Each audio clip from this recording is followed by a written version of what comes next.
In today's video, I'm going to be talking about these two words, but and however. Welcome back to my channel. If you're new here, my name is Karen, and on my channel, I help people learn English. In today's video, I'd like to talk about these two words.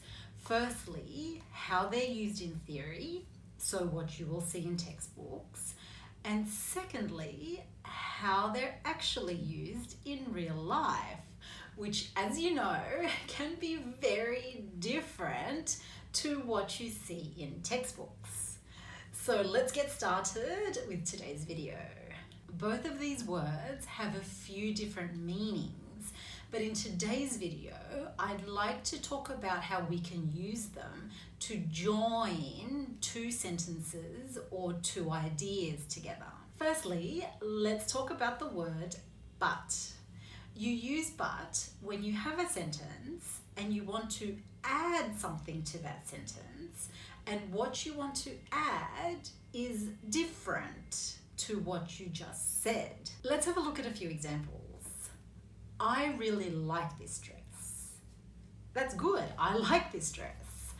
Now, what if I want to add something that's not so good about this dress? For example, the dress is very expensive. I can use but to join these two sentences together to make one long sentence. I really like this dress, but it's very expensive. I really like this dress, but it's very expensive. Now, notice how I dropped the second dress. You can do this because we already know we're talking about this dress. So you don't have to say dress twice. You can just say it at the beginning, and in the second half, and in the second part of the sentence, you can just say it. I really like this dress, but it's very expensive. And these two sentences. My daughter said that she's finished her homework. I don't believe her. Now you can join these two sentences to make one long sentence. My daughter said that she's finished her homework, but I don't believe her. Now let's talk about the word however. However is much more formal than but.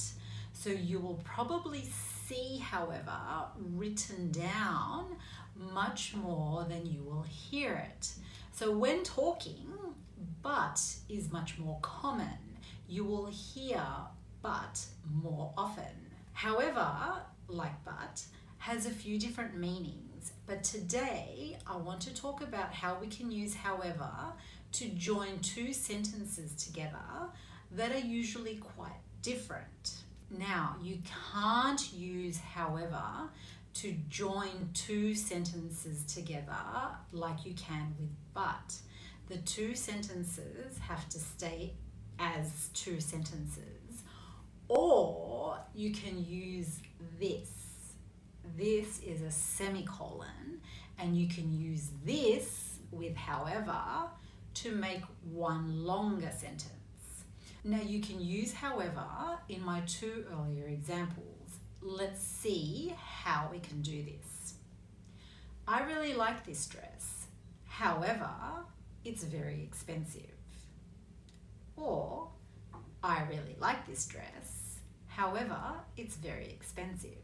And the other example, my daughter said that she's finished her homework.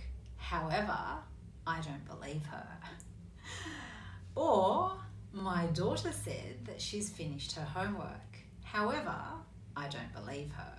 Now notice in both sentences that there is a comma after the word however. And also something else that you need to know when using however.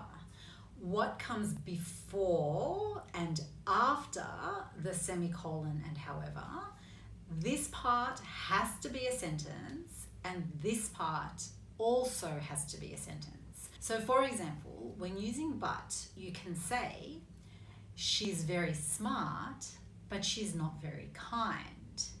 When you're using but, you can actually drop the second she's and just say, she's very smart, but not very kind.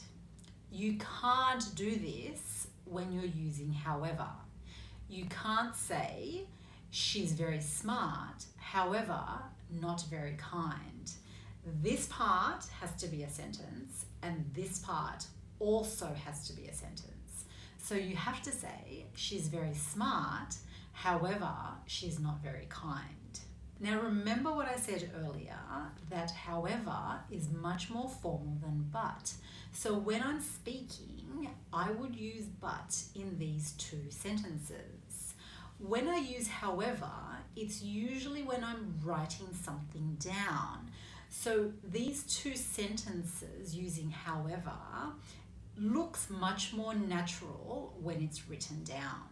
Now the other cool thing you can do with however is you can put it in different parts of the second sentence.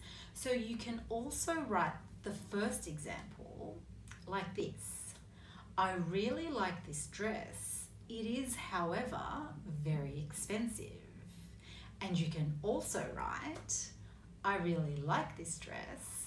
It is very expensive, however. And the second example can also be written like this.